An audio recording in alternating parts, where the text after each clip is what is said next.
All right, shalom, and welcome to another Bible study that Yahweh has enjoined unto us here in this body of Yahshua. My name is Esaac ben Israel, and I'm the elder priest of the United Congregation of Israel. And I'm joined here with our priest Mikael. Shalom, All Elder. right. Shalom.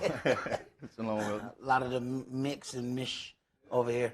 All right, so we had a couple of questions based on our previous Sabbath lesson, and we want to get off into that. And it was some really detailed questions, so we're going to go into a few things to deal with it.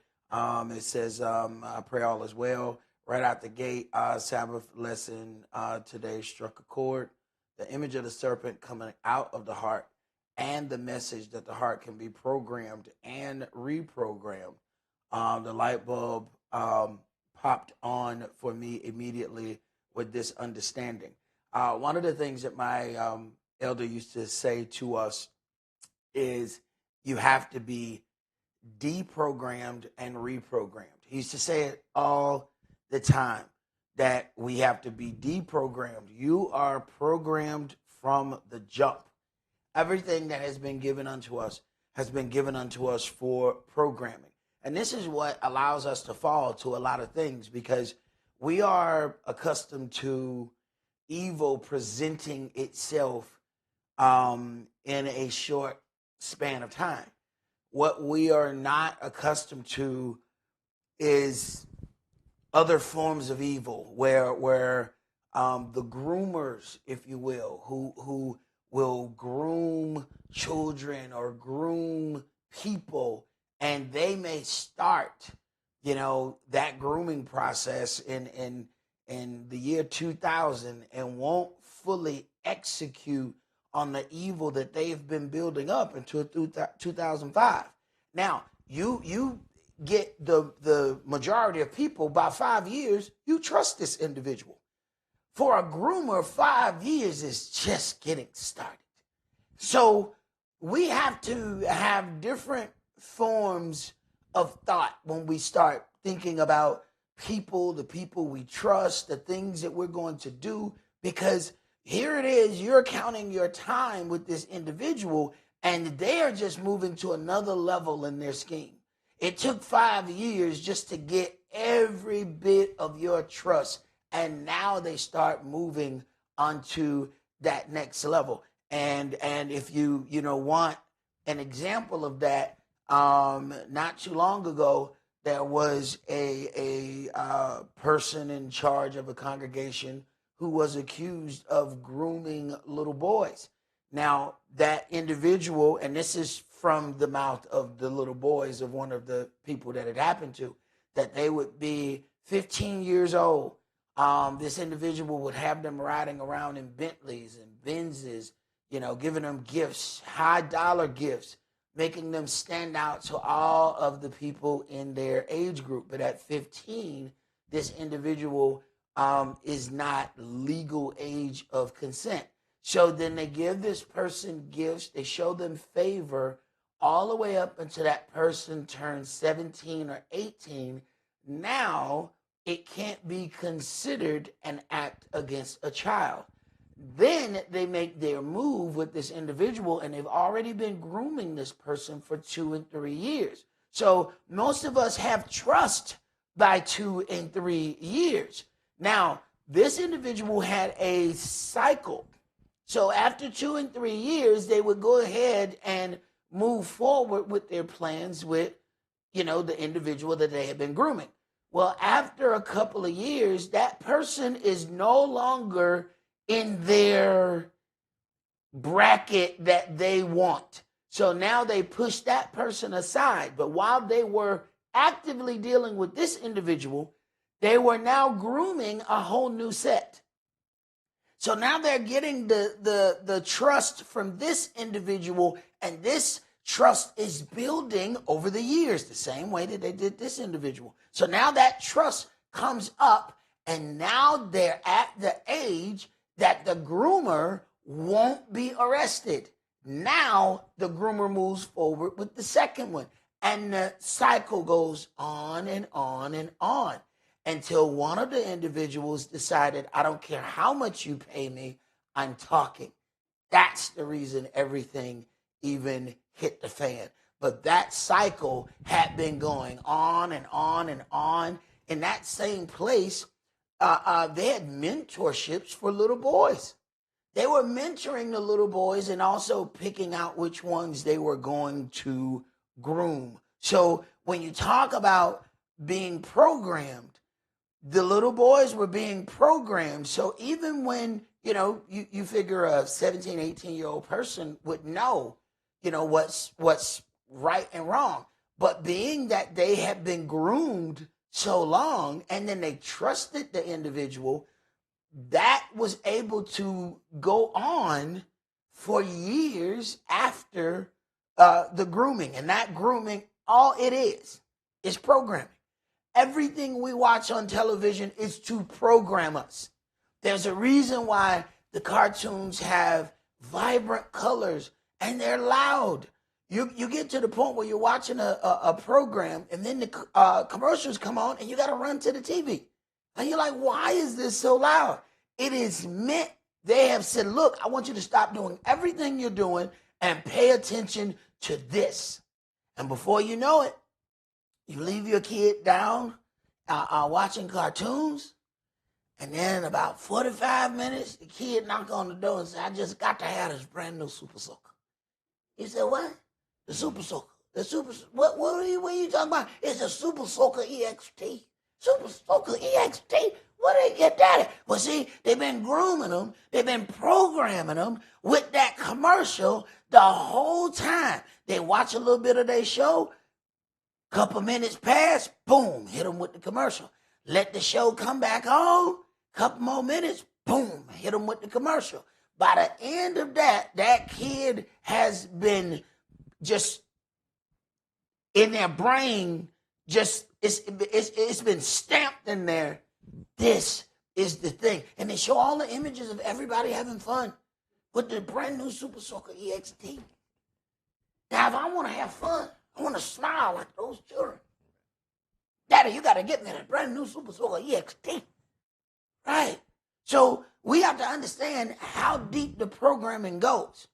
But so that we don't just put this on kids, understand, these are the same things that happen to us. But then as we become adults, we then watch programs that then program us. It's funny because they call them programs. And nobody ever asked the question, why is this called a television program? Why wasn't it called just a television show?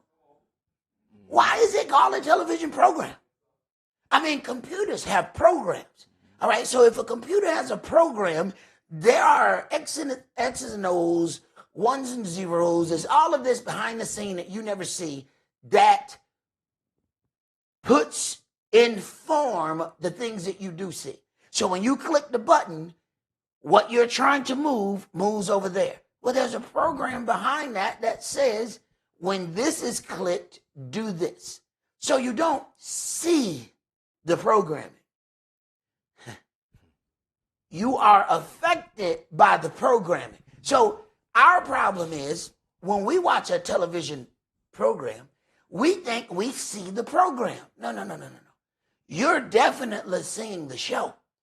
The program is the part behind that's telling you, this is what you need to go get right here. See, that's the part you're not seeing. You think you're watching the program. You're not watching the program. The program is in the back, and the program is the part that directs you to think the way that you're thinking, to operate the way that you're operating, but you don't see the program that's telling you what to like, what to dislike. There was a team of people that got together that decided if you do this, they'll respond.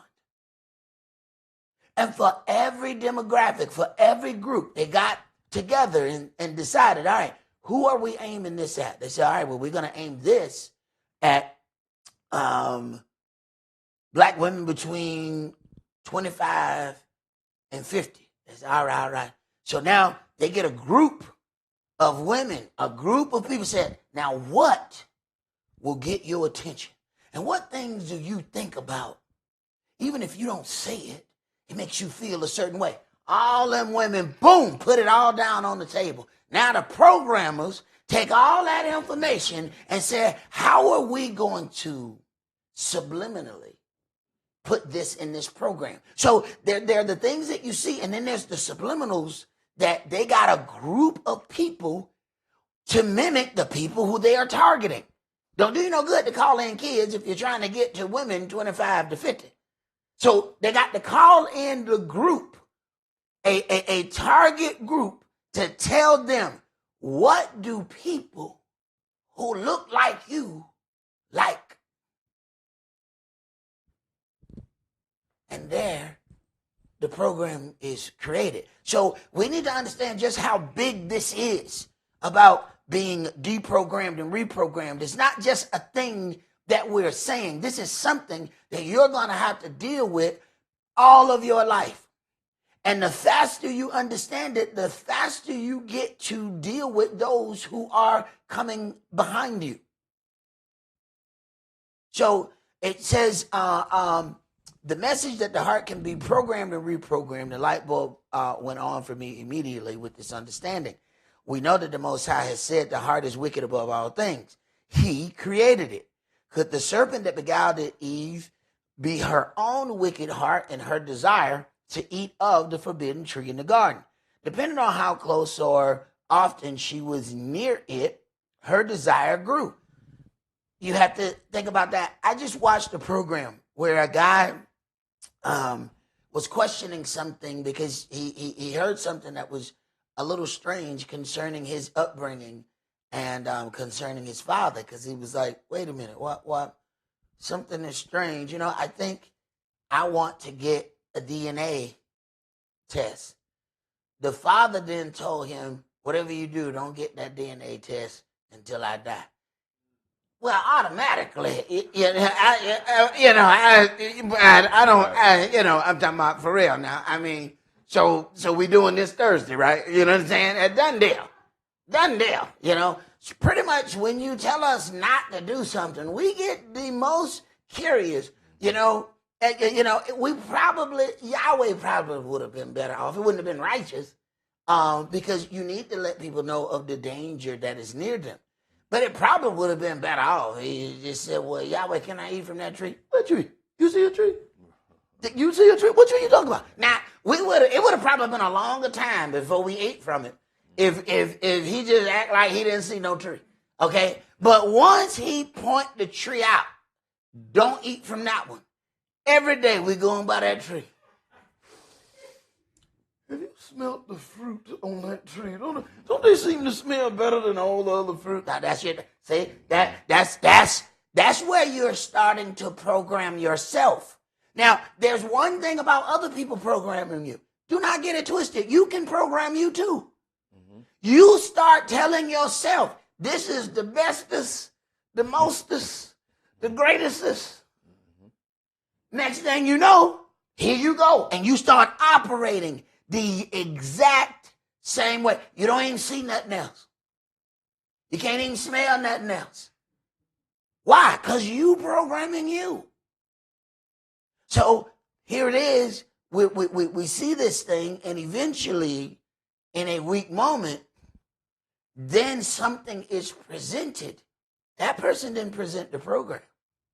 The program had already been in there working behind the scenes. Every time they went past this tree, and it was, See, that don't sound like much, but that's keep going back. Right. The devil heard that. To the devil, that is deafening. That is deaf. Most of us don't even hear that, but the devil was like, my ears. Did you hear that? No, I didn't hear that. No, surely you heard that. You didn't hear that? No, I heard possibilities. See? And then he seizes in, but he didn't write the program. See? He's taking advantage of the program. We have to learn how to differentiate between those. We got something there? Yes. Go ahead, bro. Speaking of programming, whenever we start us as descendants, right?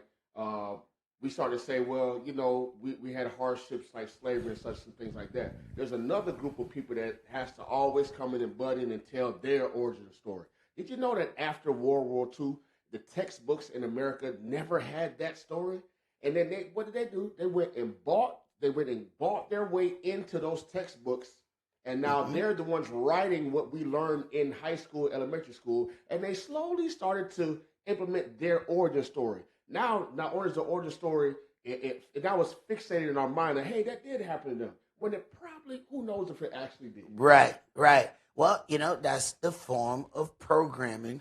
When you have money and influence, you can then determine how history is told.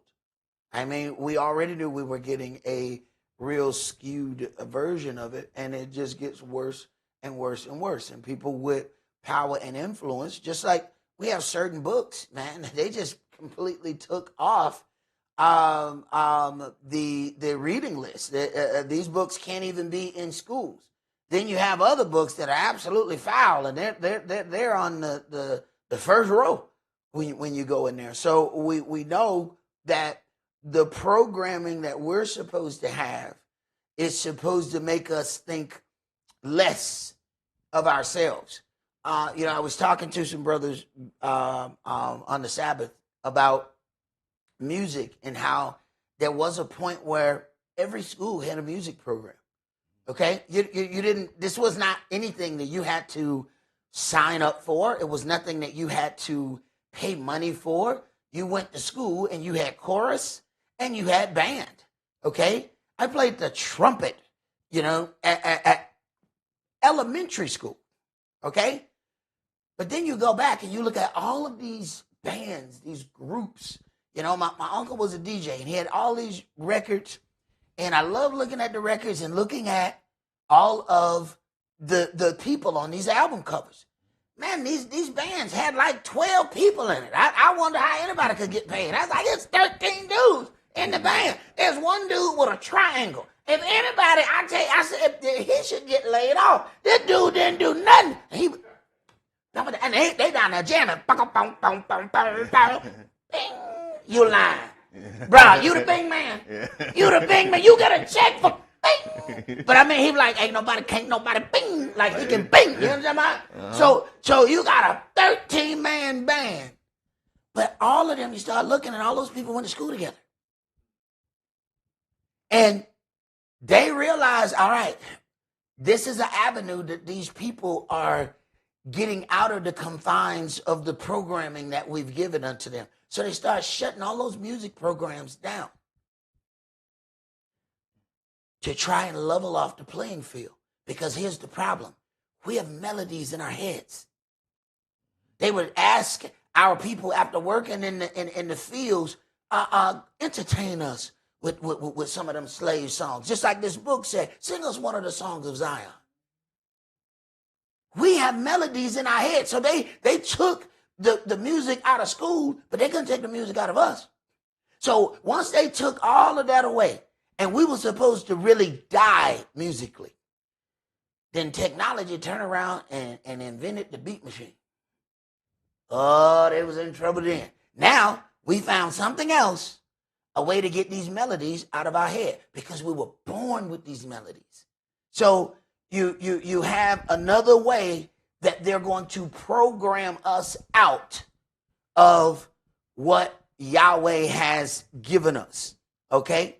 So this says, one of the things that was in there says, depending on how close or often she was near it, her desire grew. That's everything. That's the whole purpose of a commercial. The whole purpose of it is to make you constantly be in contact with it so that you start becoming, or it starts becoming regular to you. Okay? It says the free will to choose right or wrong, good from bad, righteousness from wickedness, obedience over disobedience is already in our ability. We chose the programming and activities that eventually are deployed through our actions, giving into or denying our wicked heart's desire. Could it be understood that the evil spirit that tempts us is our own wicked heart, pushing us towards what we now want or desire based on the influences we have allowed around us, what we watch and listen to? Absolutely. And sometimes we want to be in that particular mood. There are times when we say, you know what, I want to be angry. So we go home and we find angry music. There's sometimes we say, you know what, I feel loving. So we go home and all we want to hear is boop, boop, boop, boop, boop, boop, boop, boop. We put on some Luther.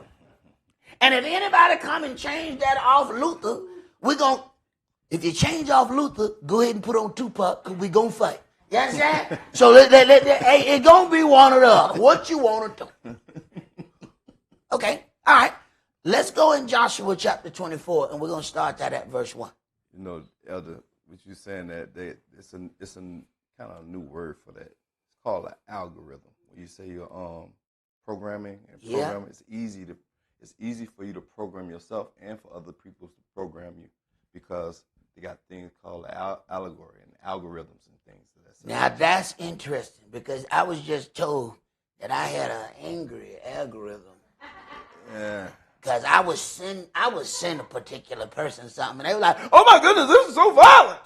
Yeah. Where did you get this? You need to change your algorithm." Yeah. So apparently, the things that I clicked on helped program me. So then, as I click on stuff, they'd be like, he likes angry stuff. So then it starts putting more angry stuff in my feed. Yeah. So then I see it, and I send it to somebody, and they be like, "Oh my goodness, what's wrong with you? Nothing but love is in my algorithm." Yeah. You can't use your wife at Netflix. Yeah. Hey, you got to have your own thing on Netflix. You can't use mine. Why? We got this family Netflix. Family, yeah. Why I need to have my own? Because I don't want all that stuff coming up. All the bombs and stuff. Right? After you get on there, I don't see no more flowers. No more butterflies. Okay, all right. So I got to get my own Netflix account down here. All right, Joshua chapter 24. Let's start that at verse 1. And Yahshua gathered all the tribes of Israel to Shechem, and called for the elders of Israel, and for the heads, and for their heads, and for their judges, and for their officers. And they presented themselves before Elohim. And Yahshua said unto all the people, Thus says Yahweh, Elohim of Israel, your fathers dwelt on the other side of the flood in old time, even Terah, the father of Abraham, and the father of Nachor, and they served other gods. Now understand, he automatically, in dealing with Abram, knowing that he wants to move with him, he waited until his father died. Why? He knew the influence was strong. He had already been programmed watching his father. Yahweh is trying to remove this programming. But to do that, he has to separate him. So this is what was going to happen. This is why he waited until Terah died so that he can separate him from his father. Then he caused a separation between him and Lot, because that's another program that we don't get. These people who have known you as you were, you don't really understand that they're part of the old program. And we like to hang around them old knuckles.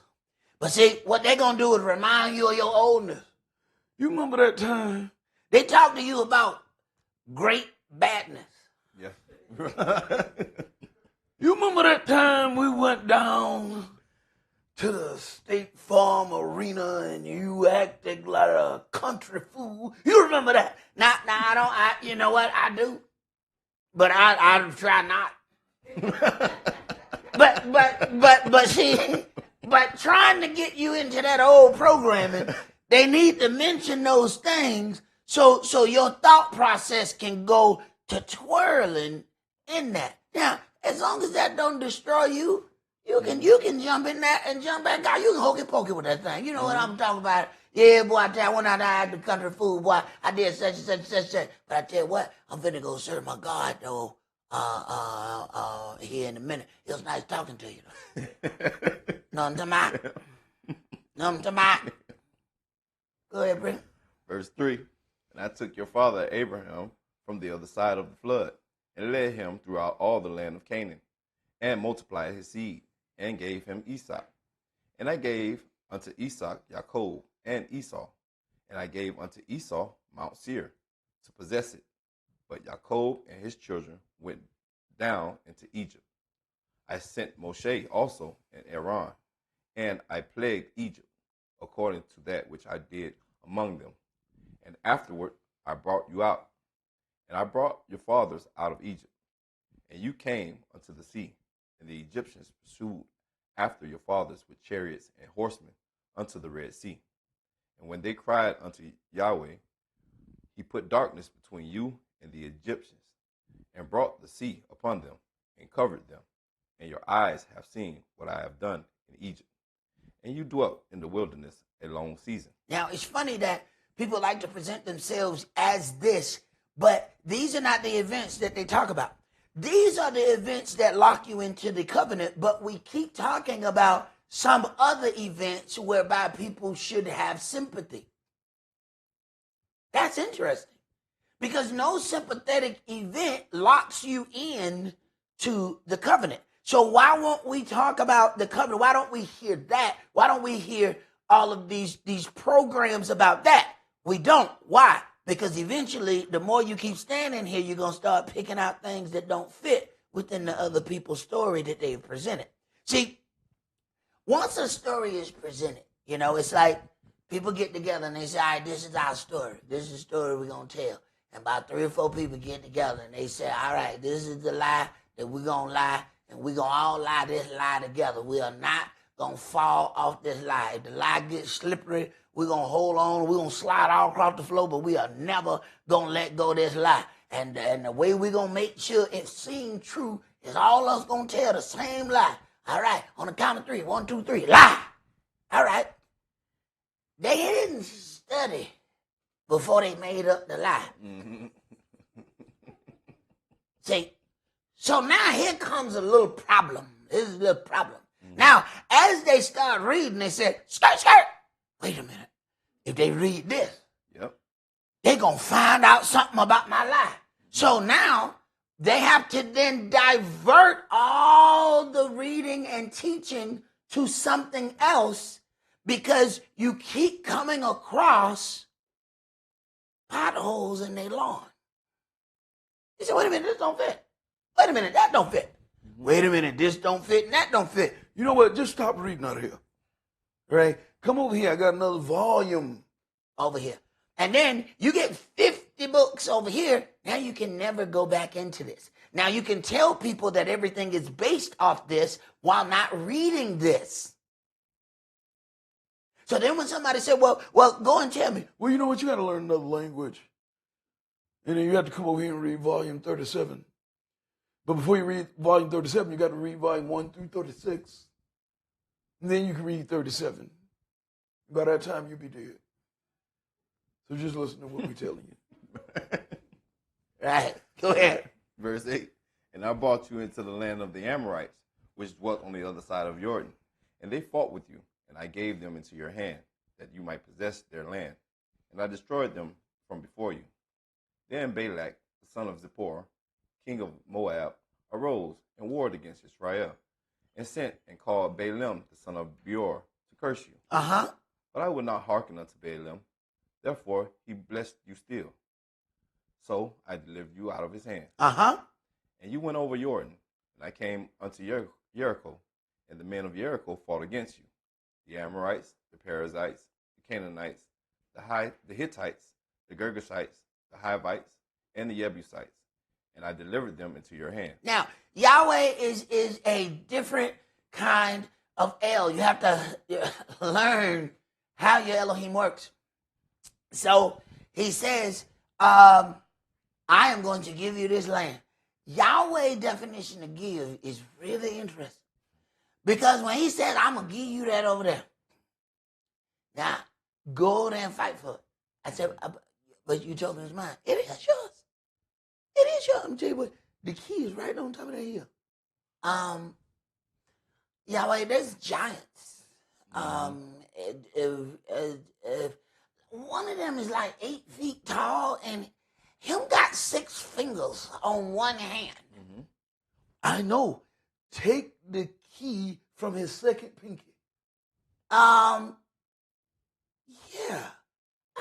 This don't sound like a good plan. Of course it is. I've given it to you. Now go get it.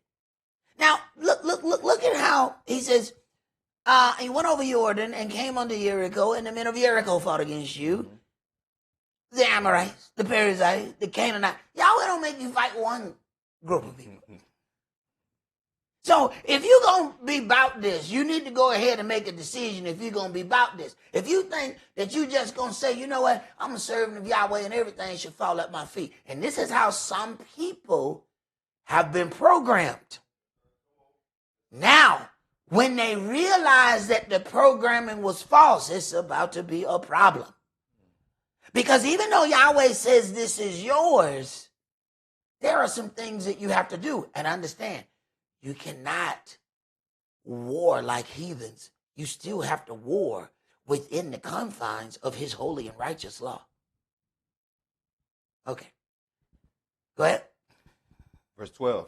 And I sent the hornet before you, which drave them out from before you, even the 2 kings of the Amorites, but not with your sword, nor with your bow. Mm-hmm. And I have given you a land for which you did not labor. This is how Yahweh operates. He will make you work somewhere else. This is how he does everything.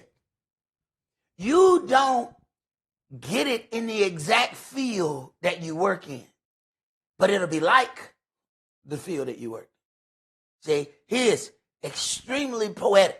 And our problem is we whining while we're in the field working. I don't want to do that. Why I got to be doing that? And I be doing that. And he be like, oh my goodness, that's nice. Who gave me these? This is what you were working for over there. Go ahead. And cities which you built not. Mm-hmm. You dwelt in them. Mm-hmm.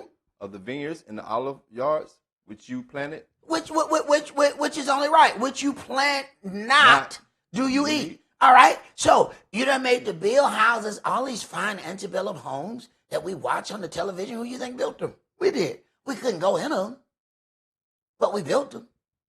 All those vineyards with all this nice fruit and vegetables. We planted it. We couldn't eat it.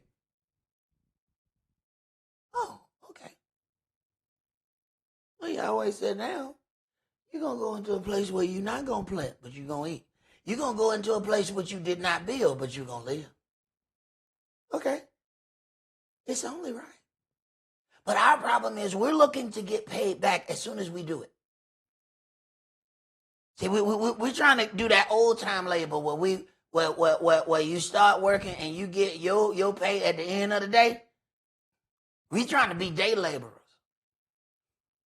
And if anybody tells you about getting paid, if you get paid by the day, it's probably not a good job.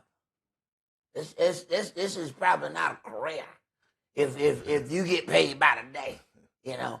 So this is how we look when it comes down for righteous payment. We want a righteous rendering real quick. That's not how that works. Especially not if it's going to be of anything of substance. Go ahead. Now, therefore, fear Yahweh and serve him in sincerity and in truth. And put away the gods which your fathers served on the other side of the flood and in Egypt, and serve you, Yah. Now, why does Joshua have to make this? The children who came out with Moshe could not be deprogrammed. They just couldn't. It didn't matter how many miracles he showed them. He said, how many more things must I do before this people believe me? They saw all the miracles. They saw Moshe glowing, man. They saw the water divide, but they could not be deprogrammed.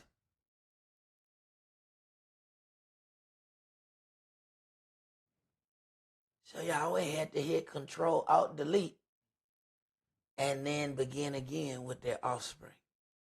Go ahead. And if it seem evil unto you to serve Yah, choose you this day whom you will serve. He still gives you that free will. You know what? If it's a problem dealing with me, yeah, Yahweh does what we be saying, but we don't mean. When we break up with somebody, we always, I want you to be happy, even if that ain't with me.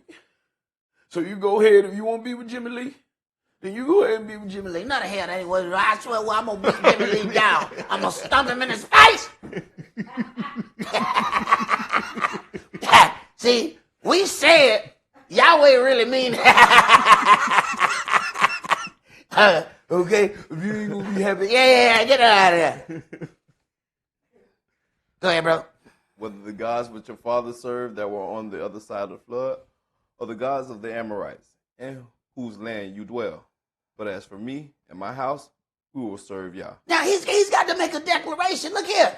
You can serve whoever that is you want to serve. But look here. As for me and my house, let me explain to y'all. I am going to serve Yahweh. This doesn't mean that an individual is saying, I am perfect. I am going to walk without blame, that I'm going to do things and I'm going to always stand. That is not what that's saying. I may slip, I may fall, but I'm going to get back up and I'm going to stay right on that path of serving my Elohim, whose name is Yahweh. That is what the declaration is. There's a difference between falling and worshiping another God. See, those things we begin to make out of knowledge. We understand what we're doing. Go ahead. Verse 16. And the people answered and said, Elohim forbid that we should forsake Yahweh to serve other gods. For Yahweh our El, he it is that brought us up out and our fathers out of the land of Egypt, from the house of bondage, and which did those great signs in our sight, and preserved us in all the way wherein we went, and among all the people through whom we passed. Now, Yahweh made them learn this lesson very difficultly. And said, now all that first generation going to die off. So now they are all being programmed to understand the evil ways of their fathers and that generation. And they know that they are just basically wandering, waiting for the last dude to die off. Because they're not going in until everybody of that generation. And imagine sitting there and you the last dude and everybody looking at you every time you call. They be like, yep. No, he got back up, man. No, he's still living. So they can't go into the promised land until this generation goes away. So when Yahweh turned around and he said, this is what he going to do, this is what he going to do. So it would behoove us to not push him to that line. And we have a problem. We are Rick Jameites. We are habitual line crossers. We push and push and push until something explodes. And then we're like, you know what? Now why you had to wait until it explodes? You keep doing that with Yahweh and we're going to end up in the worst situation that we ever wanted to be in, dealing with him in that manner. Because once he says, all right, no, I'm done, then that's something that we're going to have to deal with. Now, we all going to fall. It says a just man falls 7 times. You just keep trying to get back up. Go ahead. And Yahweh drave out from before us all the people, even the Amorites, which dwelt in the land.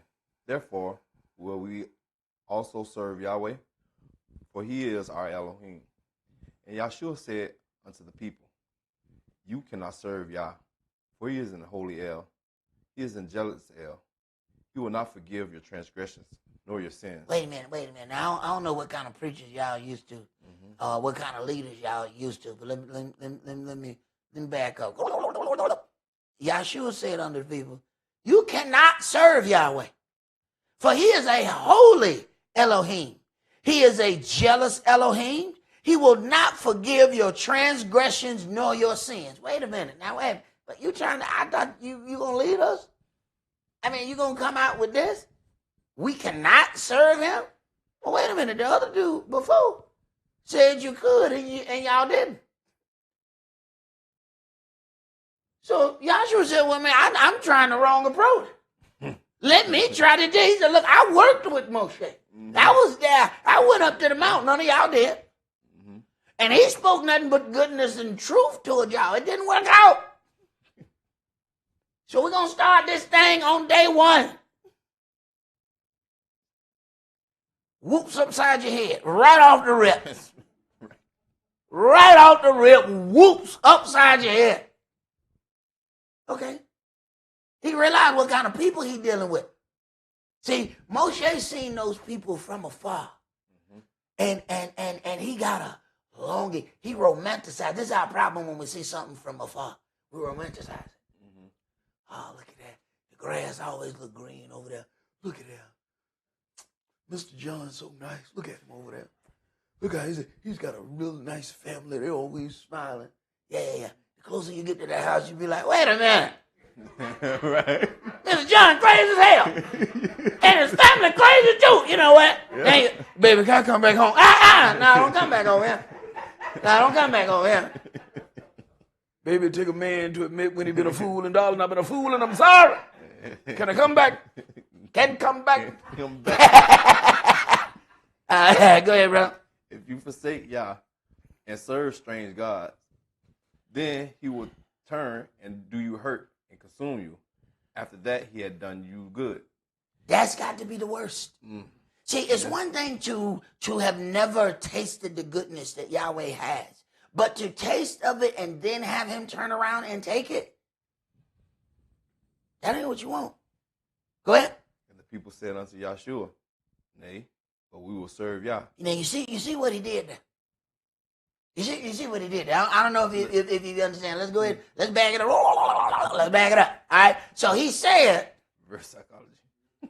You can't serve Yah. They said, well, but we're going to serve Yah. He was like, yeah. Okay. Right. You better show you right. Okay. He said, look, I done already been. I know what all Moshe went through. Mm-hmm. I watched him slam them tables down. No. We're going to start this thing with a whoops upside your head right off the rip. You can't serve him. And make them declare, we will serve Yahweh. All right. What's that with your chest then? Go ahead. And Yahshua said unto the people, you are witnesses against yourselves that you have chosen you, Yahweh, to serve him. Uh-huh. And they said, we are witnesses. Uh-huh. Hey. Mm-hmm. This a man that been trained. See, Moshe didn't know what he was quite dealing with. See, he looked at him and he was like, those are my people. He looked, wow. Then he got over there and they like, my people are trying to kill me. Right? Mm-hmm. Right. Yeah, welcome to meeting your people. Right. Go ahead.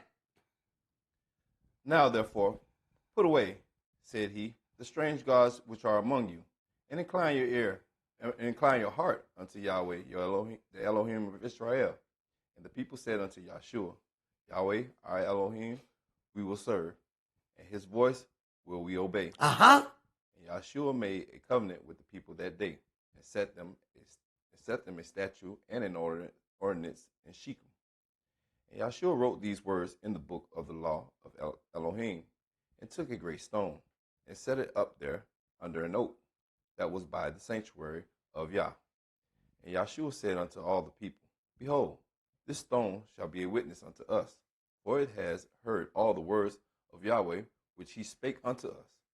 It shall be therefore a witness unto you, lest you deny your Elohim. Mm-hmm. So Yahshua let the people depart, every man unto his inheritance. Every man into his inheritance. So before you go and get comfortable in the land that pertains unto you, let's go ahead and have this conversation.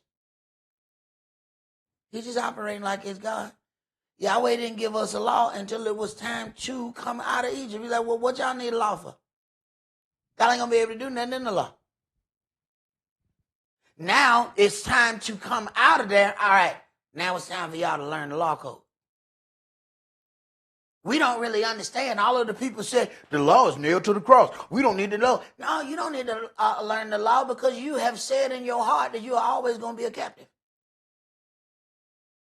See, the person in jail ain't got to worry about the law. The law going to tell them everything to do. They're going to ring the bell for them to get up. They're going to ring the bell for them to sit down. They're going to ring the bell for them to go to the bathroom. They're going to ring the bell for them to go to eat. They're going to ring the bell for them to go outside. They're going to ring the bell for them to come back from inside. They don't need to know nothing. All they need to do is listen for that bell. Why? They're in captivity. The people who need to know the ins and outs of the law are the people who are determined to be free. Prisoners don't need to know the law. Free people need to know the law. We don't understand that we are declaring. You know, this was another one of those misdirection plays. You know what? Y'all learning about that bondage. No, not learning it is what keeps you in bondage. That was a slick move of the devil right there. Let's go to Psalms chapter 81. That was a slick one right there. Psalms 81, and let's turn that, start that at verse 1. Sing aloud unto Elohim our strength. Make a joyful noise unto the Elohim of Yaakov. Take a song and bring hither the timbrel, the pleasant harp with the psaltery. Now, you start to understand as you start begin to read this, why the adversary, the devil, use whatever group of people he uses to take away music from us. Understand that there is a priestly order within music.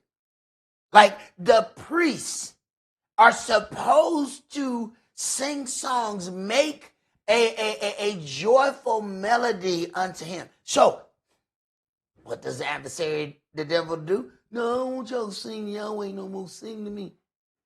I want y'all to sing the old time. Devil, devil, devil, devil, devil, devil. Devil, devil, devil, devil, devil, devil, devil. Matter of fact, put a beat up. Devil. Devil. Right. He take over everything. But what is he doing? This is his fight against Yahweh. This is not directly aimed at us. We are just caught in the middle, in between, the struggle between our God and the adversary, the devil. Go ahead. Blow up the trumpet in the new moon, in the time appointed, on our solemn feast day. For this was a statute for Israel, and a law of Elohim of Yaakov. This he ordained in Yosef for a testimony when he went out through the land of Egypt, where I heard a language that I understood not. I removed his shoulder from the burden. His hands were delivered from the pots. Mm-hmm. Though you called us in trouble and delivered you, and I delivered you. Mm-hmm. I answered you in the secret place of thunder. I proved you at the waters of Meribah. Our problem is we don't want to be proved. We just want to, I call on you, Lord. And we just want to answer. We want to ask for something, and then we want to receive it. We don't want no negotiation part in the middle. All right? We want to be proved. Well, you always say, all right, I'm going to see whether or not you're going to do this or not. Go ahead. Hear, O my people, and I will testify unto you. O Israel, if you will hearken unto me, there shall no strange God be in you, neither shall you worship any strange God. Uh-huh. I am Yahweh your Elohim, which brought you out of the land of Egypt. Open your mouth wide, and I will fill it. But my people would not hearken to my voice. Uh-huh. And Israel would none of me. So I gave them up unto their own heart's lust. All right, here we go. All right, so after so long of denying the word, Yahweh then gives us up to whatever our hearts can conjure up. Now we're in love with love. We in love with loving and being in love with just falling in love. We just in love. With what? Whatever. Now, things ain't even got to make no sense. You know, God is love. What is that? We don't know.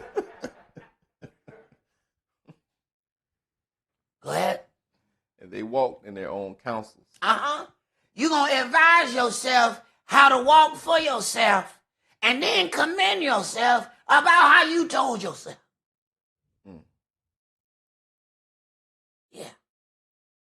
It says a wise person goes to war at good counsel. He goes and seek counsel. He don't just go and, you know what, I was angry today. And you know what? I said, you know what? I got a torpedo. Yeah, I got a torpedo. See, a wise individual will go back and have a conversation. Hey, look here. Man, I tell you, I had something happen today, and I was ready to fire off that torpedo. And they said, wait a minute. Let me explain to you who you going up against. Because so you let go that torpedo. This is going to be the last day we see. I'm glad we having this conversation now. Mm-hmm. Because if you had fired off that torpedo today, our last conversation would have been yesterday. Because we wouldn't even be having this one. Right. All right? So let me explain something to you. See, this is why you want to go and have, get wise counsel. But see, our problem is we don't want counsel on the things that we want to do. So we don't want to ask anybody, should I make this move for my life? No, we go out and we make the move for our life. And then we come back and tell everybody, how y'all doing? I want y'all to meet my new fiance, Satan. What? What? You married somebody named Satan? You know, why you didn't tell me that you was going to ask Satan to marry you? They didn't want your input. They didn't want any advice. They didn't want any counsel. They want to do it and then tell you after. People always tell you about this wonderful business decision that they need you to help get them out of. Wait a minute. Hold on. Skirt. You need me to help get you out of the wonderful business decision that you made. Well, if it's so wonderful, why exactly do I need to help you out of it? And you realize you get a lot more conversation after it. Yeah. Than on the upswing. You don't seem to get that conversation on the upswing. Now, I ain't getting no conversation about it. I didn't get no particulars. I didn't get no nothing. But I tell you what, when it get ready to explode, you get, look, it's on a 3.5% yield on the... Now, wait a minute. We speaking yield? Well, wait a minute. Now, we got particulars now.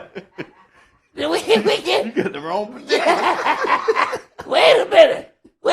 I don't even understand these words. Right. I gave them up to their own heart's lust. See, it takes a while. So the question was about was she desiring this tree?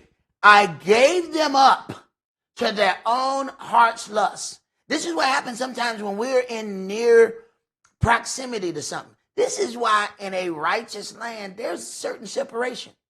You don't have situations where men work with women in strange areas. All that stuff is going to be corrected in the kingdom. You're not going to have no situation where a woman could be in a bad situation. Now, people are now going to say, well, you know what? I like the freedom. Everybody like freedom until it don't let you free. Mm-hmm. Everybody like it until it go wrong. There's certain things that we've just got accustomed to that are incorrect. And in a righteous kingdom, those things are going to be set right. There won't be any men delivering babies. It is one of the most wicked institutions ever. The Bible has point blank. The women went in there to deliver those kids. Now, you got some bald-headed, slimy-looking knuckle standing there in between somebody's wife's legs, talking about, I think I see the head. Hey, man, that is, hey, you supposed to be seeing the foot, mine. But see, this whole society has pushed that. And those midwives, they completely pushed them out of business. They fined them, they did all of these things and completely made it to where the sister just said, you know what, it's too much red tape. I don't want to do this anymore. Go ahead. Oh, that my people had hearkened unto me, Uh-huh. and Israel had walked in my ways. I should soon have subdued their enemies and turned my hand against their adversaries. The haters of Yah should have submitted themselves unto him. I know. I honestly, I felt so good when I read this first time. I said, oh my God, Yahweh got haters. Yeah. And I was feeling sorry for myself. I was like, people be like not liking me. You know what I'm saying? It would hurt my feeling that people be like, they don't like me. You know? And I was sad we win. You know, I was out, you know. And then you get in, you're like, wait a minute. Wait a minute. The creator of heaven and earth and all that in them is got haters? So who in the hell am I? Why would I have something different than him? What am I tripping for? This is the kind of stuff that gets you back grounded, that make you think about some things. You know, then you got to really reformulate your thoughts. Wait a minute. Why would Yahweh have haters? Oh my God, he created something great. Okay. At that point, you're like, you know what? I need to get me some haters. Because I need to be able to, I need to create something. Now, I need to create. See, if everybody like you, I can tell you what you ain't then. Okay? So start doing something that's out of the ordinary that starts gaining traction, and you're going to find out how many people hate you. People hate you that you ain't never met. And you're going to have to move your head quick to even see the hate. So you can walk in the building. See, the devil know that. See, that don't sound like much until you learn how to hear hate. And you look over there like, hey, the person in the break room hates me. I'm really doing something. Right. Yahweh has haters. So why would we trip because we got some people who dislike us?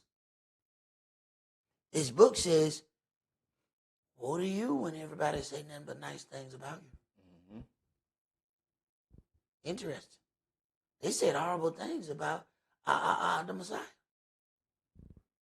Go ahead. But their time should have endured forever.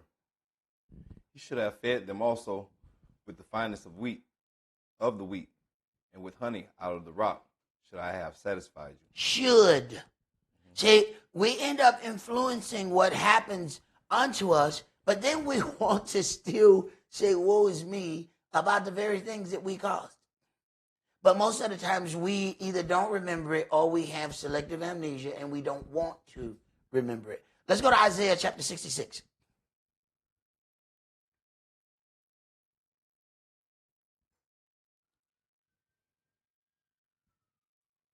Isaiah 66, and let's start that at verse 1. Thus says Yahweh, the heaven is my throne, and the earth is my footstool. Where is the house that you built unto me? And where is the place of my rest? For all those things has my hand made, and all those things have been, says Yahweh.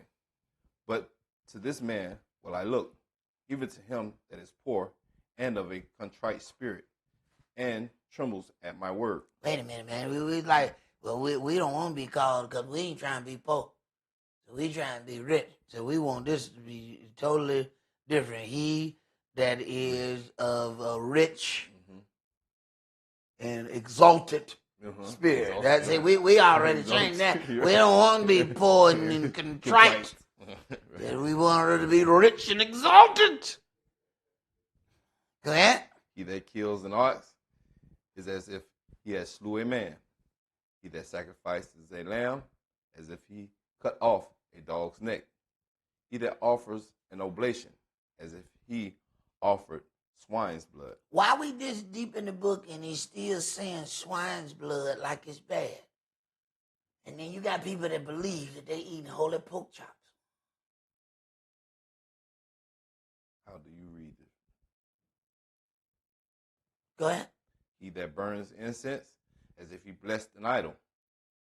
Yea, they have chosen their own ways, and their soul delighted in their abominations. Here we go. Did they woo themselves? You can do it. You can woo yourself. All you got to do is keep telling yourself the same lie. You can woo yourself. I remember I used to woo myself every December 25th. We used to go out right in that week, and they had all the Christmas lights. I really used to like them Christmas lights. Mm-hmm. Oh, man. You can tell, right around that time, we get in the car, drive around town. Yep. And just look at all the houses with the Christmas lights, and we just sit in front of the house. Yeah, I was wooing myself. Mm-hmm. I done told myself that this is what I like, and then I made myself feel good about that which I told myself that I liked. Then came education. And once I understood that came from the adversary of the devil, I said, I'm going to go by this house. And I want to see if I get a woo. Right. You know what? I didn't get that loser. It didn't happen. I said, well, look at here. Education breaks the curse. Look at that. Then I can just ride by them houses that I used to stop and go, I had done convinced myself. Each time I would partake in it, I was reprogramming myself so it can be even stronger the next year. Okay. Go ahead. I also will choose their delusions. Uh-huh. And will bring their fears upon them. Uh-huh. Because when I called, none did answer. See, Yahweh, remember, Yahweh not going to do this right back to back. He going to sit there and like, you ain't me calling? I mean, I called you. Oh, okay. Go ahead. When I spake, they did not hear. Uh-huh. But they did evil before my eyes and chose that in which I delighted not. Now understand how Yahweh is speaking as if he is doing this himself one-on-one with us. But understand what's happening. When he says, when I called, they didn't listen, he sent prophets. He sent prophets to talk to Israel collectively. Israel then treated the prophets very harshly. Mm-hmm. Okay? So when he says that, this is where we get to listening to people when they say, I talked to the Lord last night. So because they're reading this as an I, and they're seeing this as a one-on-one conversation. Yahweh sends a prophet to speak to the entire nation of Israel as one. It's not a one-on-one conversation. This is why we get wooed by these people who tell us, now just bring $1,000 seed offering because I talked to the Lord. See, we put in it because we don't understand when he says, I sent a man to talk to the group. I don't know why we're so confused. We go to work. And there's a manager. And that manager speaks to his group. But guess what? There was a managers meeting where all the managers was in there. Then they were sent out to go and spread the word to their respective departments. Why is this confusing to us? You didn't talk to the CEO. There was a step down of how that information was handed out. Why are we so confused? Then we read it and we let somebody tell us, and by this pretend game, we believe that they have a personal one-on-one relationship with Yahweh. Now, they just learned his name last week before last. Week 4 last. Now, they had the Bentley before they learned the name. So who gave them that? They just learned the name last week. Right. Go ahead. Hear the word of Yah. You that tremble at his word. Your brothers that hated you, that cast you out for my name's sake, said, let Yahweh be glorified, but he shall appear to your joy, and they shall be ashamed. What goes around comes around. All right? This is what the whole circle is about. Sooner or later, you run right into whatever you put out. So, if we want to run into better stuff, it's time to start putting out better stuff. What we do is get mad that we're running into the previous crapola that we put out in the atmosphere. Well, how about now it's time to start throwing out some flowers and butterflies. So then when we come back around, you be like, whoo, that was my butterfly right there. Boy, I remember putting that one out on the other side. But see, we worrying about what we're running into now. Now what you're running into now is what you put out before. So now, instead of sitting there whining about that, let's put out some good things. Because if it went around then, it's going to come around again. Go ahead, brother. A voice of noise from the city, a voice from the temple, a voice of Yah that rendered recompense to his enemies. Before she travailed, she brought forth. Before her pain came, she was delivered of a man-child. All right, as far as I want to go right there. Let's go to Acts chapter 7.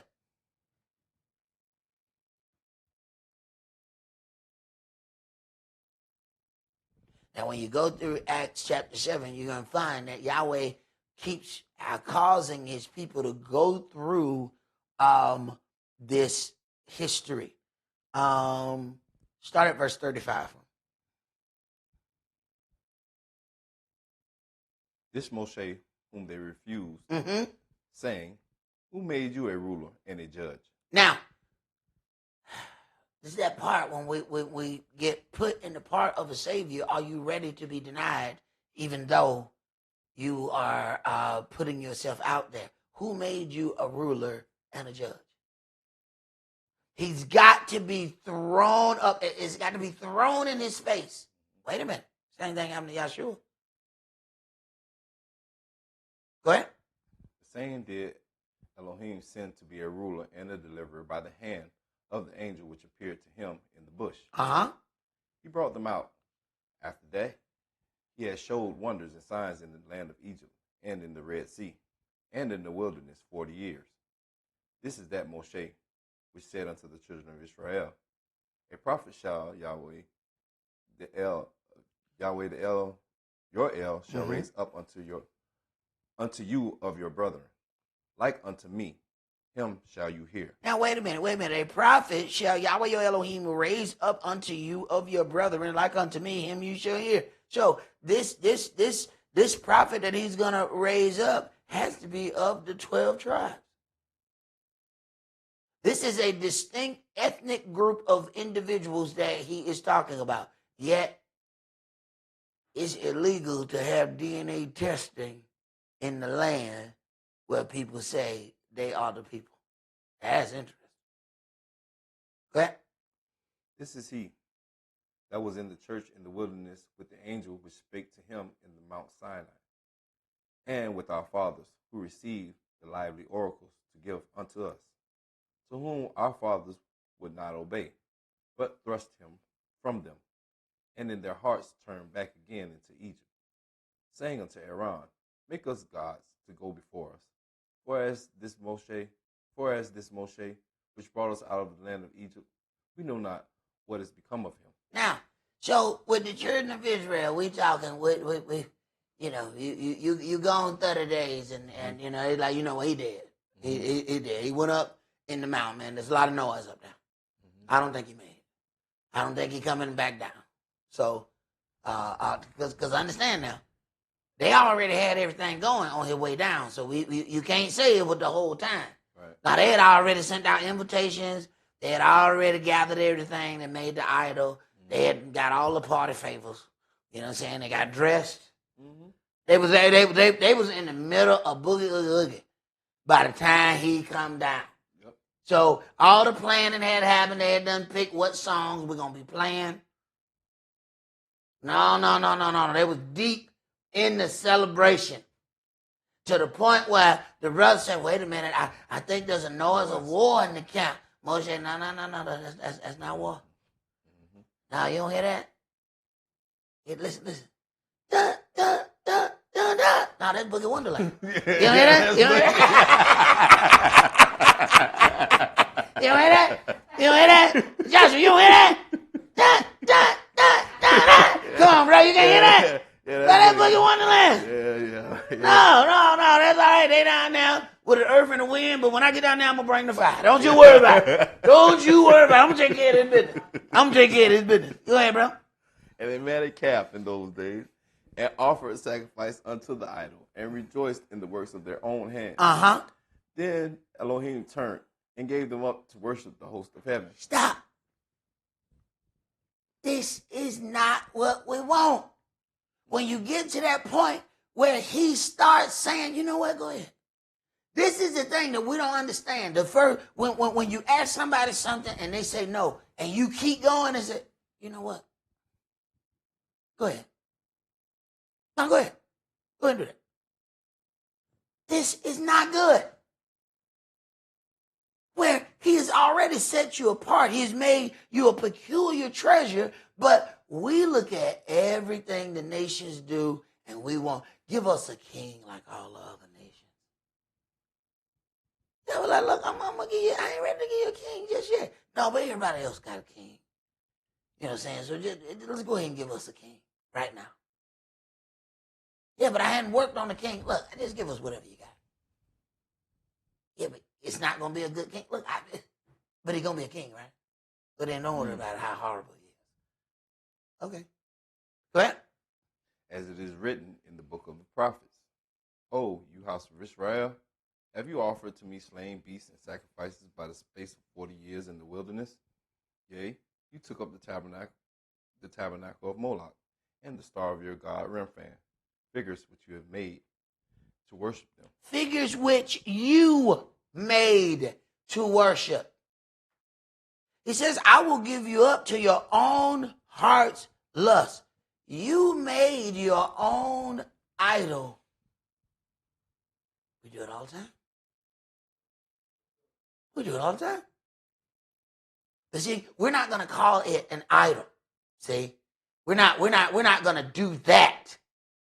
We're just going to treat it like an idol. Some people, idols are actual people. They idolize this person. And we won't say that we idolize the person. But all the things that they like is what we do. When they move, we move just like that. Right. We idolize. And we place them things over what pleases our Elohim. Go ahead. And I will carry you away beyond Babylon. Our fathers had the tabernacle of witness in the wilderness, as he had appointed, speaking unto Moshe, that he should make it according to the fashion that he had seen, which also our fathers that came after brought in with Yahshua. Hey, look, it throw you off, don't it? Yeah. Because they're supposed to be Yahshua into the possession of the Gentiles, which Elohim drave out before the face of our fathers unto the days of David. Right. Now, how can we be talking about, because they got Jesus right here. Yeah. How can they be talking about Jesus in the Old Testament and then talking about David unto the days of David? So David ain't even came, right, but we already got Jesus, and he the son of David. Right. But right, we got a problem here. What happened? Everywhere they saw Joshua, they took it out and put Jesus. And Yahweh will make you so slick that you slide right past your stopping point. Mm-hmm. See, they slid past this. This what happens when you keep putting on that oil and water. Sometimes when you get ready to stop, it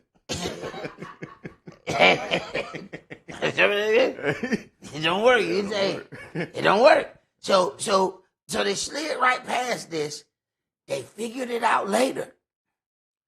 Then they had to come back and explain it. So within the study Bible, they put a little letter there, and then you go down to the letter, and then they said, or Joshua. Wait a minute. Wait. What do you mean, or Joshua? Or that is Joshua. Wait. How you mix up Joshua and Jesus? Nothing like. Nah. You. I caught you, Monty. No. You was in the way of doing something messed up, and you couldn't stop. See, right? But Yahweh put them clues in there, and if once you open your eyes, you start seeing these little tidbits. This is how he begins to free. This is how you start breaking the programming. Go ahead. Found favor before Elohim and desired to find a tabernacle for Elohim of Yaakov. But Shlomo built him in a house. Howbeit the Most High dwell not in temples made with hands, as said the prophet. All right, let's go to Ezekiel chapter 14.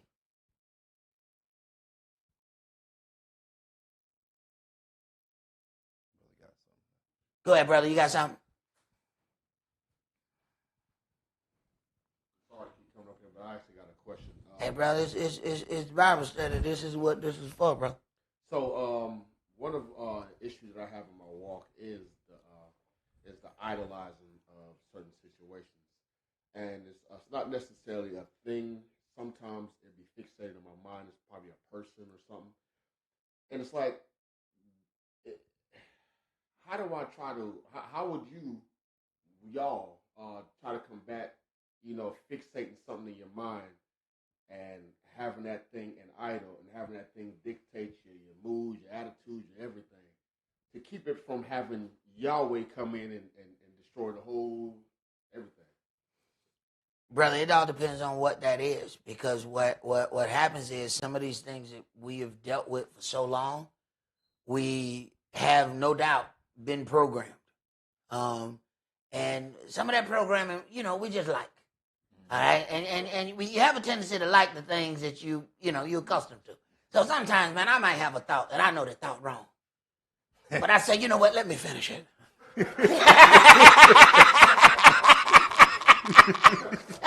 I know it's wrong. I said, this is wrong. This is evil. This is evil.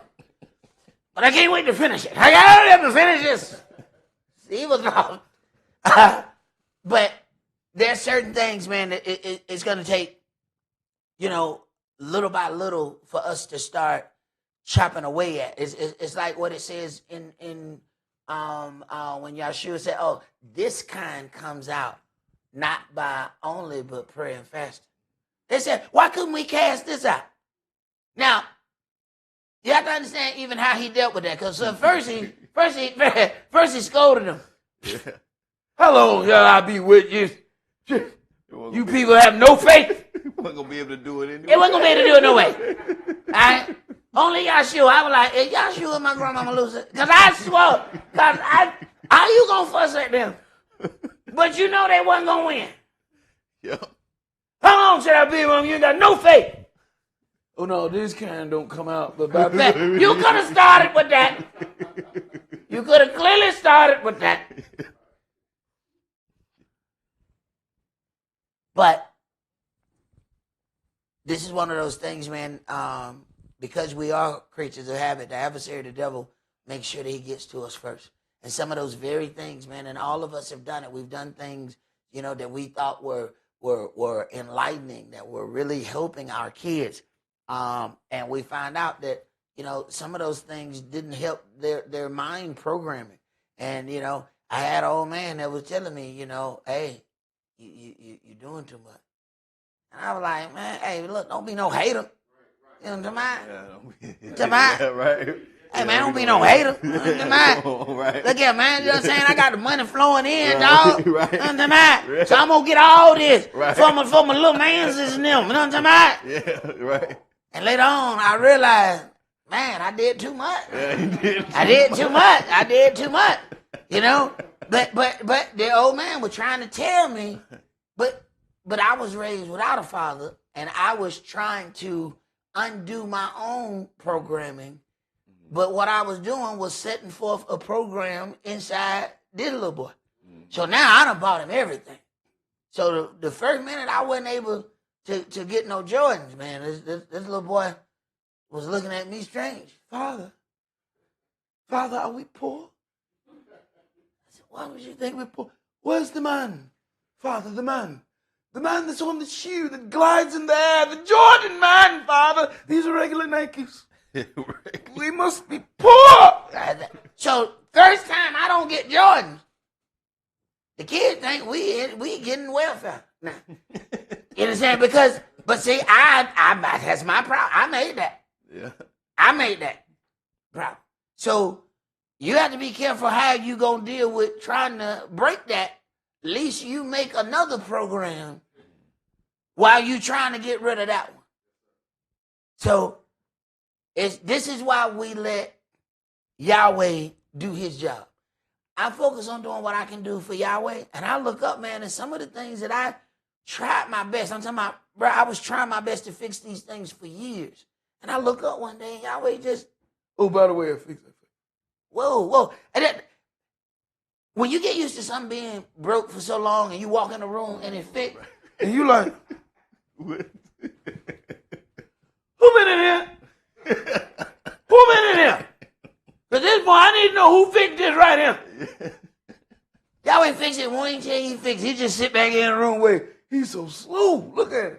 Boy, who is as dumb as my servant? Look at him. He's so dumb. He just keep walking by it. He don't even know it's fixed. But see, I'm not fixated on fixing that. I'm going to fixate on doing what I can do for my Creator. And then there are things that I'm just going to have to go and confess that to him. Look, I have tried this and I keep failing. I need to give this to you. Please help me with this. And I will do what I can for you. Tell me what I can do for you. But I need you to do this because I can't do this. All right? Ezekiel chapter 14, let's start there at verse 1. Then came certain of the elders of Israel unto me, and sat before me. And the word of Yahweh came unto me, saying, Son of man, these men have set up their idols in their hearts. So wait a minute. You got a wicked heart. Mm-hmm. All right? You got a programmable heart.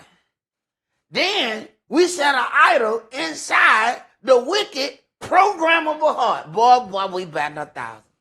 Boy, we are batting 1,000. And let us tell it, there's no harm, no foul. So the whole time we making things worse, we keep telling ourselves, it's all right. That's the wickedness of the heart. You can handle this. See, our own arrogance tell us that we can handle everything. See, we the only people that would be a stone cold alcoholic and then get invited to a bar and say, it'll be fun. I don't think that's a good idea. I don't think that's probably not a place that you should, go. Like, I knew, eventually, I had to deal with that. I had an anger problem. All right. So, one time I had to go to them stupid man classes. Them classes when you do something, and then, to keep from going to jail, you got to go to the stupid man classes, and they stand up and they be like, what is your name? My name is Esaac, and I'm stupid. You know what I'm saying? So you got to go in there, and you got to tell everybody you stupid, and you got to go through, they got like stupid man exercises, you know what I'm saying? You have to like color stupid people, like which one is the stupid one? This one. So you got to go through. So I had to come to the realization that I, had to take the anger problem. All right, so I stopped carrying my weapon. I realized that I was about to do something. Yahweh stopped me before I even knew who Yahweh was. I was about to do something that probably would have landed me in prison. Okay? So, and before that, I had already did 2 somethings that he had done saved me from. So I realized that, this was a pattern in me. So for that whole period, it had to been 10, 12 years, I never carried a weapon. So because I realized that being angry, I would go for it too fast. Okay? So I had to completely separate myself from that. Once I got better, I can start back carrying my weapon again. Because now it's not my first resort. I can have the weapon and still try to talk peace and try to peacefully work out a situation. Now I can do that with knowledge and understanding. But if it don't work out, pow! You know what I'm saying? But I'm gonna try. Right. You know what I'm saying? I'm gonna try. Right. You know what I'm saying? But if I got her, I still got to die off. Right. You know what I'm talking about? Still got to jam it. Yeah. But before, it was jam it first. Right. Then you like, pow! And they be like, oh, I'm sorry, that was the cousin. Oh, that wasn't the right one. I'm sorry. You can't, I'm sorry, you can't unshoot nobody. You can't unshoot them. All right? So, you know, you have to learn some things. So once you grow, then you'll be able to make some alterations to some things. So sometimes you got to punish yourself for a little while you grow. And then once you get to that growth, then you can step back and you can partake of some things. There are some things that I felt so angry that some things were taken away from me. And then sometimes you got to look back and say, you know, why didn't I get these things earlier? You never think that you probably would have killed yourself if you would have got these things then. So you be mad at all the people that Yahweh used to keep it from you, instead of going and saying, you know, maybe Yahweh kept this from me to help me, to let me and my mind grow, and then give me those things while my mind is in a better state. We don't ever want to think like that, because we want to think, no, it's much easier to just blame them. You know what I'm saying? It's all your fault. You know, it's just, that's so much easier. You know what I'm saying? I can do that in my sleep. I can wake up and you know what I'm saying? I ain't have to do nothing for that. That's so easy. All right, where we at, brother? Keep going. And put the stumbling block of their lawlessness before their face. Should I be inquired of at all by them? Therefore, speak unto them and say unto them, thus says Elohim, Yahweh Elohim, every man of the house of Israel that sets up his idols in his heart and puts the stumbling block of his lawlessness before his face and comes to the prophet, I, Yahweh, will answer him that comes according to the multitude of his idols. Okay, now pause. Now I ain't trying to scare nobody, but now let's back up to the last question. All right, the brother just asked. Now, every man of the house of Israel that sets up his idol in his heart, put the stumbling block of his lawlessness before his face, and comes to the prophet, I, Yahweh, will answer him that comes according to the multitude of his idols. Now we got to ask some questions. Now we got to ask some questions. What's all in there? You know, it's like when you get that spaghetti sauce and you look and it's got all them spices, it's got everything in it, and you get used to that, and then you get somebody and they make some of that spaghetti sauce that it's just tomatoes, and you look at it and you be like, oh, hey man, what's wrong with this? It don't look, it got nothing in it. Right.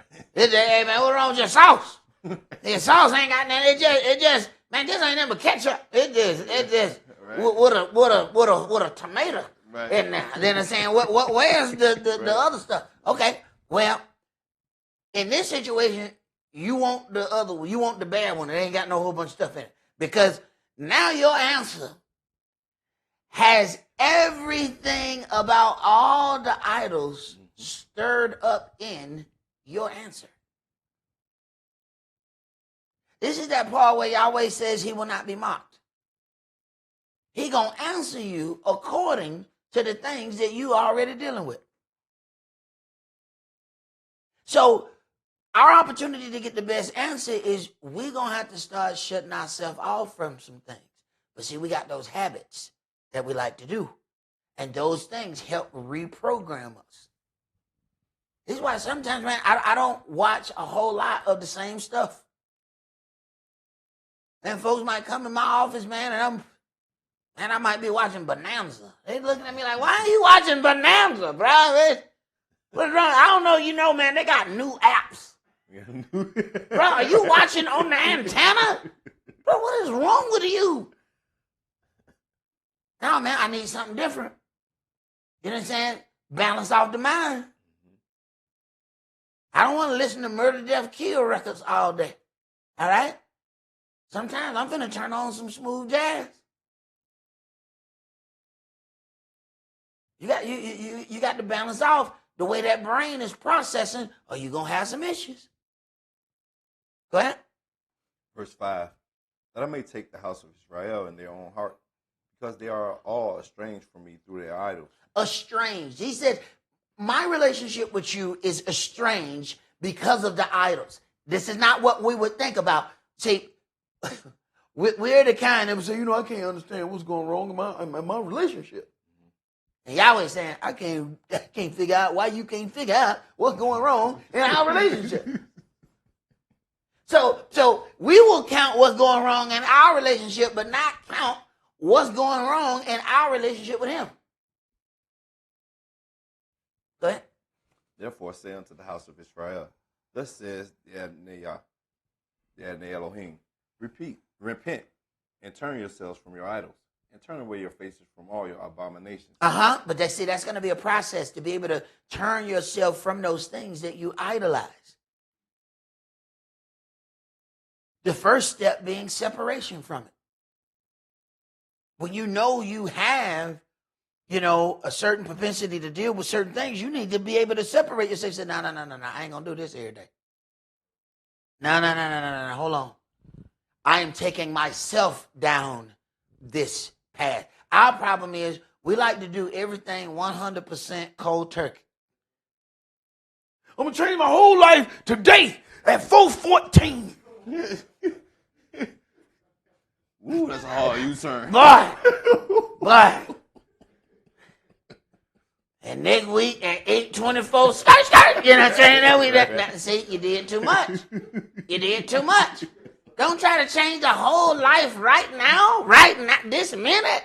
We're going to change everything. How about we say, all right, I'm going to work on this and this. All right? And let's get some consistency with this and this. And then we're going to add this. Now we got this, and that. All right? So we do that instead of we try to go, and this is just us. This is how grown people pout. We talk about how the kids do it and stick the lip out. We do the same thing. You know what? You get mad? I ain't going to even talk no more.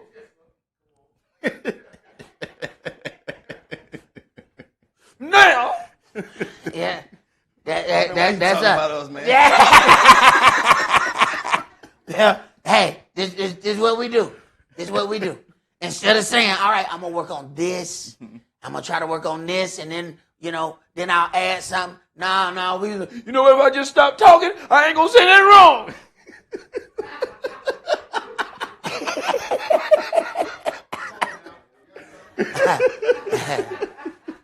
Let the church say, amen. Amen. All right. Yeah. And I'm going to sleep up here with you tonight. Yeah. We got to fix those windows. All right, bro. What we at? Verse 7. For everyone of the house of Israel, or for everyone of the house of Israel, or of the strangers that shall join in Israel, which separates himself from me, and sets up his idols in his heart. Do we understand that when we set up the idols, we are also separating ourselves from him? Estrange is a word that you use when you're dealing in a marital relationship. Okay, go ahead. And puts the stumbling block of his lawlessness before his face, and comes to a prophet to inquire of him concerning me. I, Yahweh, will answer him by myself. Here we go again. Where Yahweh step in. No, more the way. I got this. Here we go again. Go ahead. And I will set my face against that man, and will make him a sign and a proverb, and I will cut him off from the midst of my people, and you shall know that I am Yah. You know the one part that you don't really see right away? It says, all right, verse 7. For everyone of the house of Israel or the stranger that sojourns himself in Israel, which separates himself from me and sets up his idols in his heart. and puts the stumbling block of his lawlessness before his face, and comes to the prophet to inquire of him concerning me. You realize he think he right? I just figured, you know what I'm saying, we probably missed that part. Okay? Why do you think he's coming to the prophet to talk? You know he think he right. He believes he's right. And let's just get it. But come on, man. Let's keep this 1,000. Half of the situations that we're in, we all think we're right. Because we see 100% of our side, about 8-9% of the other person's side. Okay? I mean, you might have a parent. You know what I'm saying? You got a parent, but that ain't right. You know? So it's so within that, we always have this situation where we're seeing most of our angle within that. And it's human nature. Right. So he thinks he's right. He thinks he's so right that he approaches unto Elohim. And then Yahweh says, I'm going to answer you. I'm going to answer you. Y'all move back. I'm about to answer. Go ahead. And if the prophet be deceived when he had spoken a thing, I, Yahweh, have deceived that prophet. I will stretch out my hand upon him and will destroy him from the midst of my people, Israel. And they shall bear the punishment of their lawlessness. The punishment of the prophet shall be even as the punishment of him that seeks unto him. That the house of Israel may go no more astray from me, neither be polluted any more with all their transgressions, but that they may be my people, and I may be their Elohim, says Yadne Yah. The word of Yah came again to me, saying, Son of man, when the land sins against me by trespassing grievously, then I will stretch out my hand upon it, and will break the staff of the bread thereof, and will send famine upon it, and will cut off man and beast from it. Though these 3 men, Noah, Daniel, and Job, were in it, they should deliver but their own souls, by their righteousness, said the Adonai Elohim. So it ain't gonna be no, you know what I'm saying, I'm here with my mama now. Now, if you get here, you gonna have to earn this ticket. You on your own ticket. Your ticket ain't got your name on it. You ain't getting in. Go ahead. If I cause noisome beasts to pass through the land, that they spoil it, so that it be desolate, that no man pass through because of the beast. Though these 3 men were in it, as I live, said the Adonai Elohim, they shall deliver neither sons nor daughters. They only shall be delivered, but the land shall be desolate. Now, if you have to listen closely, because it sounds like, you know, Yahweh is, okay, when he's like, heaven set on destruction, that you can't stop him. But pay attention what happens here. Okay.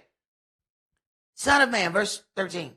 When the land sins against me by trespassing grievously, then will I stretch out mine hand upon it, and will break the staff of the bread thereof, and will send famine upon it, and will cut off man and beast from it. Though these 3 men, Noah, Daniel, and Job, were in it, they should deliver but their own souls by their righteousness. Now, hold on. Our opportunity is before Yahweh gets that angry. We have opportunity. This is where you go and you talk to your brother and sister. But we said, you know what, I just want to be neutral. I'm not trying to get in no that. See, people told I stay out of grown folk business, child. So I don't want to get in no mess. No. This is your chance to stay the land. Once he get angry, only the righteous living after that. Only the high level righteous. It would behoove us to try to straighten things out before it gets to that level. Because let's be honest. Now, how many of us can sit here and say, I'm a Noah, I'm a Daniel, or I'm a Job? Elder, your name would have popped up right behind Job. How many of us can say, I'm one of them? Let me tell you something. I need to try to fix things on the front end. Yes. Because I'm trying to tell you, I'm not working with nan one of them. I'm not working with a Noah. I'm not working with a Daniel or a Job. And people love to say, you know, we go through about 1 week of trouble. Oh, I feel like Job. OMG. I understand the parent. But no. We hadn't went through that. It was a systematic destruction with Job. And I get it. Sometimes we feel like that. Like there's a problem here, there's a problem there, there's a problem there. I get it. Yeah, right. But no. We ain't working with nothing like that. So if it comes down to him saying he's gonna destroy something, which one of us can say, you know what, hey, my seat good if he come for destruction?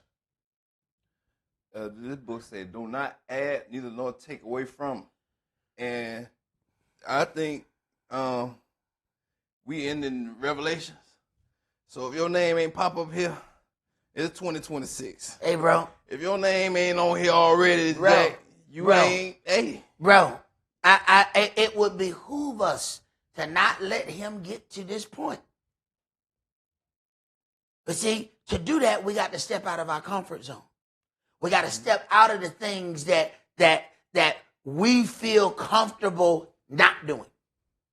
So that's where our comfort zone is. You know, I can just chill and do this. You know, it's so funny that so many people want to teach or want to do programs. It was the very last thing that I wanted. And people see me on here week after week, you know, doing this.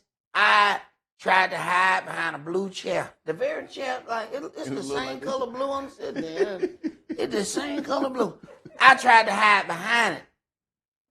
I did not want nan day. I said, look, I do recording audio, and I will help y'all do that. I was thrown on a program and did horribly, by the way. Absolutely horrible. I don't think you can do worse than what I did. It was pretty bad. And then my elder, he didn't come and save me. He let me go, pew. And I'm elder. He's sitting beside me. He won't even say nothing. He's just sitting there, just letting me think. He was making a point. And he was making me thirst for that which I had a gift for, but didn't want to use the gift. To be able to use the gift, I had to come out of my comfort zone. I was not comfortable doing what I am doing now. That old man saw this when I was laughing and joking in the hall. He saw this. Nobody else saw this. Everybody else told the old man, why you keep working with that dude? You know he crazy. He said, yeah, I know he crazy. But I got a job for him. And he pushed me out of that comfort zone. Okay, so if we are going to do some things great for our Elohim, we're going to have to step out of the comfort zone. Whatever that little shadowy or shaded place that we have that we're comfortable in, we might have to step out of that. Go ahead. Or if I bring a sword upon that land and say, sword, go through the land, so that it cut off man and beast from it, though these 3 men were in it, as I live, said the Adonai Elohim. They shall deliver neither sons nor daughters, but they only shall be delivered themselves. Mm-hmm. Or if I send a pestilence into the land, or pour out my fury upon it in blood, to cut off from it man and beast, though Noah, Daniel, and Job were in it, as I live, said the Adonai Elohim, they shall deliver neither son nor daughter. They shall but deliver their own souls by their righteousness. Uh-huh. For thus said the Adonai Elohim, how much more when I send my 4 sore judgments upon Jerusalem, the sword, the famine, and the noisome beast, and the pestilence, to cut off from it man and beast. Right. But see, our problem is we don't like anybody who we care about to get disciplined. This is why we end up creating cursed children. Because we don't want to discipline them. We don't want to disappoint the kid. We don't want to hurt the child's feelings. It says, spare the rod, you spoil the child. So then while we're trying to appease the child and try to make the child feel loved and nice all the time, we're also giving that child a program, that child is being programmed saying, I can treat people this way and I still get cookies and ice cream. We don't understand what that's doing. Now that child is developing a attitude and says, I can treat people however, and I'm still going to get all the wonderful things of life. Why? Because Mama and them said it. That's one of the programs. There are some people that have to break free of that, and you wonder, why are they so nasty at people? Because somebody helped them be that way. They would never withhold anything from them. So they kept saying, I can do whatever I want. I can treat people however, and I'm still going to get cookies and ice cream. So then when it comes down to being an adult, they think the same way because the program, you can't see it, is running in the background saying, you can still do this. So it's a little child still dwelling in that grown person's body. And I don't know what you think, but that's what all of us are. Because if you get old enough, you're going to return back to the same child that you were before. That's why it's called a circle. Go ahead, brother. Yet, behold, therein shall be left a remnant that shall be brought forth, both sons and daughters. Behold, they shall come forth unto you, and you shall see their way and their doings, and you shall be comforted concerning the evil that I have brought upon Jerusalem, even concerning all that I have brought upon it. And they shall comfort you. When you see their ways and their doings, you shall know that I have not done without a cause all that I have done in it, said Yadne Elohim. Right. You shall know that I didn't do it just to be doing it. There was a reason behind why things were done this way. There's a reason why Yahweh said, I'm going to allure her to the wilderness and speak comfortably unto her. What Yahweh is doing, Yahweh says it's time to have marital therapy. It's time for a counseling session. He said, come here and sit on my couch. It's time for me to talk to you.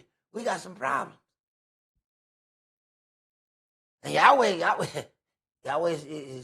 is brilliant. He don't just let any old kind of mad woman off in his house. He said, look here, we need to have some conversation now before you go to my house. Now let's stop out here in the wood and let's have a conversation. See, some of us need to learn how to, you know what, let's pull over right here on Glenwood and Covington. Hey, look here. Look here, before we get to the house. Hey, look here. Yeah. Look here. You can't go back up in the house like this right here. Unto mine. So let's talk. Cause see, we're not taking this back up in the house. Look, my children in there. All right. So look here. Cause see, we're not gonna act the fool all up in here in front of these children. See, we're gonna pull over here. We're gonna work this out, and then we're gonna go back to the house, with some dignity, with some tact. We're gonna go back up in this house. See, Yahweh, no, you ain't just coming out of Babylon and just gonna walk up in his house. So all these people that think, oh, I know where Israel is, I'm gonna go to the land of Israel. You can go to Israel, but you ain't going in his house. Mm. Ain't nobody going in his house without going through that therapy session. He got that therapy session for a reason. You crazy. And your problem is you don't know you crazy. But you're going to have to talk to somebody before you go up in his house. Some of us ain't got a baptism to the first. You think you just finna walk in there? You ain't finna just walk in there. I don't care how many languages you know. He's not finna let that trouble back in his house. So there's some things that we have to work out. But that's all that we're going to do for tonight. Brother, would you lead us out in prayer, please? Yes, sir. Rise, face the east.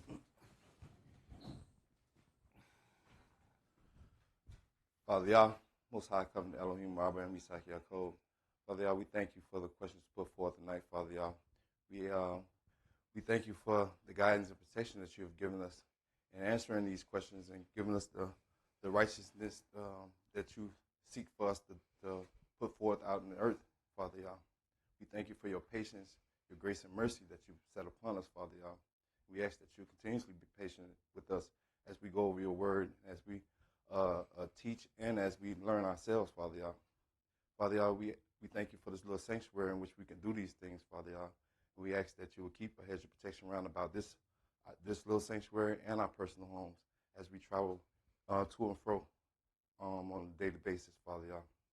All these things I ask in your only begotten Son, Yahshua HaMashiach, when you give him mighty majesty, wisdom, honor, blessing, and power from henceforth forevermore. Amen and hallelujah. Amen and hallelujah.